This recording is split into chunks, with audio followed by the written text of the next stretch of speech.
እሺ ውድ ጓደኛዬ እስቲ ስለ ግልግታችን ደግሞ እናውራ። እንዴት ነው በተጠፋፋንበት ሰዓት ለአዳር ወይ ለትዳር ምናምን አልተገኘም? ያልሽው ባይገባኝም ስገምት ባል አላገኘሽም ወይ ለማለት ይመስለኛል። ምን የዘንድሮ እንድኮ ባል ሳይሆን አባል ማለት ምን ማለት አለው? ድሮ ባል ሲባል ጠቅላላ ወጪ የሚዘጋው እሱ ነበር። አሁን ዝርዝር ሳንቲም ሁሉ ሳትቀር እኩል አካፍሎ እኔ ጋር በባርኪዋለሁ በዚያት የሚል ስለሆነ ከባልነት ወደ አባልነት ተለውጧል። ምን ቻለቴን እኮ ነው። ምን ያዝቅሻል? አባል ስትሆኚ ነው እኩል የምታዋጩ። ምን ችግር አለ እኩል ብታዋጭ? ዘመናዊነት ነው። ባል የቤት ራስ ነው እንጂ ኪስ ራስ ነው ተባለ እንደ ሁሉንም ወጪ የሚያወጣው። ኧረ እኔ እንደው ኪሱም ቀርቶብኝ አልጋ ሆኖ የሚያተኛኘኝ ባገኘው ብቻ ከማደር ይሻላል። እናቴ የሚያተኛኘኝ ባል አልፈልግም። ባል ራስ ነው፣ ሚስት ደግሞ ዘውድ ናት ነው የሚለው መጽሐፉ። ስለዚህ አናቱ ላይ ዘውድ አድርጎ የሚያስቀምጠኝ ባል ነው የምፈልገው። ከፈለገ እርግብግቢትሽ ላይ ይምጣ። እሺ አሁን አገኘሽ ወይ ነው ጥያቄ? ጊዜ ሲደርስ ይገኛል። እስካሁን ግን አላገኘሁም። እና አናትክ ላይ ወጥቼ ካልጨፈርኩብህ እያልሽ ከየት ልገኝልሽ? ካለበት ነው የሚገኘው። ይኸውልሽ ይልቁኑ አንቺም ዘውድ ነኝ ብለሽ አናቱ ላይ ወጥተሽ በነገር አጠሉለሽ እንዳትደፊው፣ እሱም እግሬ ስር ሁኚ ብሎ እንዳይረጋግጥሽ ለሁለታችሁም አማካኝ ቦታ ወገብ ስለሆነ ወገብ አካባቢ የሚሆንሽን ፈልገሽ ጠበቅ ብታረጋሻልሽ። ያው በሌላ አማርኛ ላልጋ የሚሆንሽ ማለትሽ አይደለም? አልፈልግም። ይኸውልሽ የዘንድሮ ባል ዘውድ ሆኜ አናትክ ላይ ልውጣ ስትይው እሺ ቢልሽ እንኳን ከፍ አድርጎ ሊፈጠፍጥሽ። ስለዚህ ወገብ አካባቢ የሚሆንሽን ፈልገሽ ጠበቅ ብታረጋሻልሽ። አይሻለኝም። አንቺ ከፈለግሽ ወገብ አካባቢ የምታጠብቂለት መፈለግ ትችያለሽ። እኔም አልፎም ቢሆን እያገኘሁ ግን አንቺ አቋምሽ ከሆነ እኮ እንደ ማሽን ቡና እንደወረድኩኝ ነኝ እያልሽ ነው ማለት ነው። ማለትማ የፋብሪካው ነኝ የትም ያልተነዳው 00 ነኝ እያልሽ ነው ወይ? አንቺ ምኑን ከምን እያገናኘሽ ነው የምታወሪው? ባጭሩ ቢያንስ ቪ ነሽ ወይ ብለሽ አትጠይቂኝም? ድሮ ነበር እንደሱ የሚጠየቀው። ዘንድሮ ብዙ ሰው ጋር ስለማይገኝ ተረስቶ ቪ ብታያቸው ቪት ስለማለት ፈልገሽ ነው የሚመስላቸው። ምክንያቱም ከድንግል ይልቅ በብዛት የሚገኘው ቪትስ ነው። የፈለግሽውን በይው። ለማንኛውም እኔ ግን ነኝ። ምን እስካሁን? ምን ደነገጥሽ? እንዴት አልደነገጥ? አንቺ እኮ አሁን ኮሚቴ ተዋቅሮ ታጥረሽ መጎብኘት ያለብሽ ሰው ነሽ። ምን እንደዚህ ያካበድሽው? ግን በምን ሲቆይ ጥሩ አይደለም ይጠነክራል አሉ። በኋላ ለባልሽም አስቸግሮት አንደኛውን አይደለም ጠቅላላ ሚዜዎችን በበቀኝ እንዳዘርሪያቸው። የፈለገ ይሁን እሺ፣ ቀመጥ ክብሬ ነው። ወይኔ በሞትኩት ክብር ነው እንዴ? ወድሽ ከጋብቻ በፊት ማንም ሰው አይነካኝም። ለባሌና ለባሌ ብቻ ነው በክብር ማስረክበው። ወይኔ እኔ መቻወኩልሽ ክብር መሆኑን እንዴ! ምን አለበት እንደማስተዛዘኛ አንድ ዙር ድጋሚ ተሰጥቶኝ እኔም በክብር እስከ ጋብቻ በጠበቁት። ክብሩ ታዲያ አንድ ጊዜ መሰጠቱ ብቻ አይደል? ወይኔ መቅዲ ቁማር ነው የተበላሁት። በእናትሽ እንደ ቀልድ በሁለት ተኪላ ሸጥኩኝ የሸኘሁት። አንቺ ልትቀይሪ? ምኑን ቀየርኩት? ሞቶ የቀበርኩትን የስጋ ዘመዴን ትውስታ እየቀሰቀስሽ። እሺ ትዝታሽ እንዳይቀሰቀስ ወሬን ቀየር። እንዴት ብዬ? ትዝታው እኮ አይኔ ላይ ድቅን እያለብኝ እንደው ክብር መሆኑን አልሰማውም እያልኩ ላልቅስለት እንዴ? ወይሽ ክብር ብለሽ እስከዛሬ እንዳከበርሽ አክብርሽ። እድሜሽስ ቆሞ ይጠብቅሽ። እድሜ ምን ነገር እኮ ነኝ። ምን እንዴ? ገና ነኝ? አዎ ገና ነኝ እንዴ? የኔ እናት ገና ነኝ የምትይው ለትዳር እንጂ ለፕሬዚዳንትነት እጩ ለመሆን አይደለም ያልኩሽ። ለምን ምን ገና ነኝ? አይደለሽም አትገግሚ እንዴ? ትዳር ላይ የሴት ልጅ እድሜ ወሳኝ ነው። ለፕሬዚዳንትነት ቢሆን ግን ስራሽ የወንዝ ውሃ ከመመረቅ ስለማያልፍ ልትሞች አልጋ ላይ ተኝተሽ ራሱ ፕሬዚዳንት ሆነሻል ተብለሽ ሰርፕራይዝ ልትደረጊ ትችላለሽ። ትዳር ለኔ ካለ አልጋ ላይ ሆኜ እንኳን ሰርፕራይዝ የሚያደርገኝ ባል ይመጣል። ምን እንድትሆኝለት? ሚስት ነው እንዴ? ሚስት ሆነሽ ካልወለድሽለት በመጃጀት ብዛት የሰፋ ቆዳሽን ወጥሮ ከበሮ ያደርገው። ምን አልወልድም። ሞኞ የአገልግሎት ዘመንሽን ከጨረስሽ በኋላ እንዴት ነው የምትወልጂው?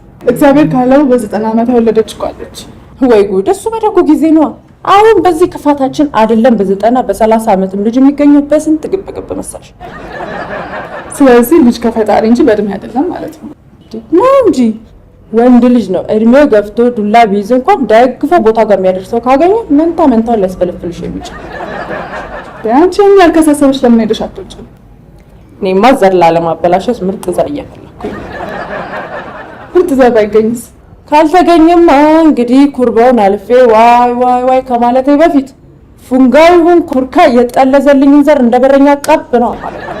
በቃ እኔን አጭቅጭቅኝ። ድረሽ የምታውቂው አንቺ እራስሽ ነሽ። ሄደሽ ቀባቂው አድርገው እና አማራጭ አለኝ።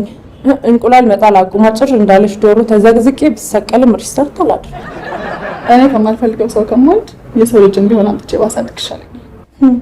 የኔ እናት ቅድሚያ ለራስ እንቁላል እሱ አልሰበር ብሎ ከገገመ ቀጣይ አማራጭ ታደርገዋለሽ። የኔ ደግሞ የእድሜ ሙሰኛ ምን ያፈጣሉ በእግዚአብሔር። ዲያንቺ ምን ነው የምትሳደቢው? እዛው ጋር ከልጁ ጋር ያሉት ናቸው። አባባ እኛ ገና ጭራ አላልንም። እሺ ያራንቺ ስነ ስርዓት ያዢ።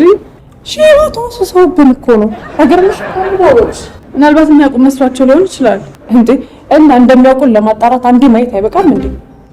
እኚህ ቋምጦብን 10 ምላሳቸውን በማሽከርከር ብዛት ምላሳቸውን አጥወልብሎት እንጥላቸው ላይ ሊለጠፍ እኮ ነው።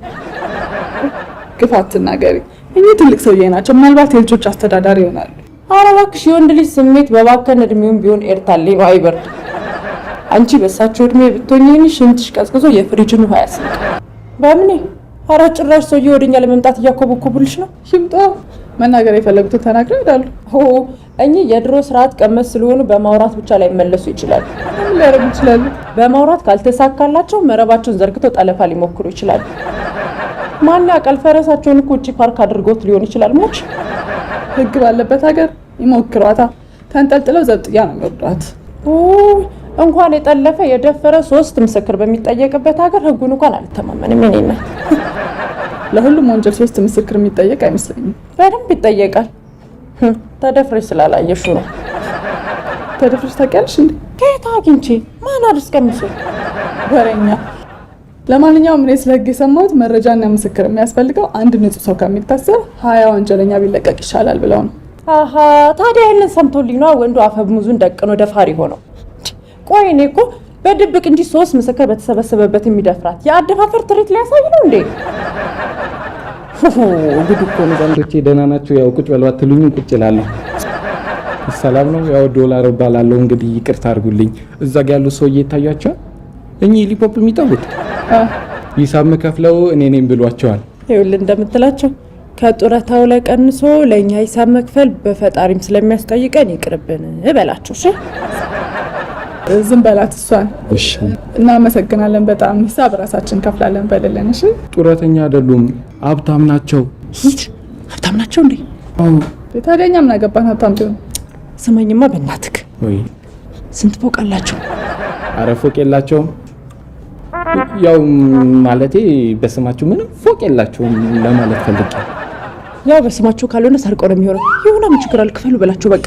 እሺ ያው ግን ስልክ ቁጥር ስጡኝና ልክፈልላችሁ። ማለቴ ስልክ ከሰጡ ነው ክፈል ያሉኝ። ስልካችን ምን ያደርግላችኋል? ቁልቁል ሊደምሩት ነው እንዲልሽ ነው እንዴ? ደግሞ ልክ ስማኝ፣ በአንድ ምግብና በሁለት ለስላሳ አያዋጣንም። ከፈለጉ መኪና ሰጥተው ይሞክሩን በላቸው። እሺ እላቸው። ልክ ስማኝ ደግሞ ወይ የሀብታሞቹን ስታይል እናውቀዋለን። ሊብሬው ችግር የለም እርሱ ጋር ይቀመጥ በላቸው። እሺ ጀመ መኪና ምን ሊብሬ ነው የምታወሪው? ከተማው ላይ የምታዩ ሴት ሁሉ መኪና ገዝቶ ይመስልሻል? ሁሉም ባይገዛም ተከራይቶ የሚነዳም ይኖራል። ከዛ ውጪ ነድተሽ መልሽ የሚባል የሀብታሞች ጨዋታ ተጀምሯል ጓደኛዬ። አንቺ ልጅ የምታወሪው የምታደርጊም ለእኔ በጣም አዲስ ነው። ለምን ብለው ነው መኪናውን ነድተሽ መልሽ የሚሉት? ሀብታሞቹ ብዙ መኪና ስላላቸው ለረጅም ጊዜ ሲቀመጥ ስለሚበላሽ ሞተር እንድታሞቂላቸው መሰለኝ። ሹፌር ቀጥሮ አስሞቁም እንዴ? ባክሽ መኪናው ከሚቀመጥ አንቺ ቅምጡኝ ብለው ነው እንድትነጁ የሚሰጡሽ። ማናት መኪና ለመንዳት ብላ ቅምጥ የምትሆነው? ኧረ ተይ በእኔ አሁን እከሌ ብዬ ስንጠርች ልታስፋጭሪ ነው እንዴ? ግን እኮ የቅምጥነቱን ስራ በአግባቡ ከተወጣች በስሟ ሊዞርላት ይችላል። ሰማይ ምድሩ ይዝርብሽና እና እኛም ቅምጥ እንድንሆነ መኪና ስጡን የምትይ? ኧረ እኚህ እንኳን የምግብ ቤት ዝንብ የሚባሉት አይነት ሀብታም ናቸው። ከምግብ ቤት ቢል የበለጠ መክፈል አይችሉም። በምን አወቅሽ እንዴ? ያስታውቃሉ። እነዛ መች እንደኚህ ቀን ሙሉ ቁጭ ብለው ጉርሻ ይቆጥራሉ። አይተውሽ ከተመቸሻቸው አስልከው ቁልፍ ሰጥተውሽ ነው የሚሄዱት። አድራሻሽን ሳያውቁ መኪና ሰጥተውሽ ይዘሽ ብታፊስ? ወዴት ተጣፊያለሽ? መኪናው ራሱ እንደለማዳ ውሻ አነፍ ንፎ ያሉበት ድረስ ነው የሚያደርስሽ። አንቺ ራስሽ በዚህ ሁኔታ ሰውየው ጋር አነፍንፈሽ መሄድሽ አይቀርም። ኧረ እንኳን ሄጄባቸው ገና መኪና ሲጠየቁ አታያቸውም እንዴ? እናታቸውን ሞት የተረዱ ይመስል ጫው መስለው እኮ ነው የሄዱት። ታዲያ ለሰው ልጅ መጀመሪያ ምግብ ነው፣ ለመኪና ሌላ ሰው ትፈልጊያለሽ። እኚህን ለሆድሽ ጠበቅ አድርገሽ ያዣቸው። እኔ ይቅርብኝ እናቴ። እኔ ወዴት ሲጠገብ ብዙ ነገር ነው የሚያምር።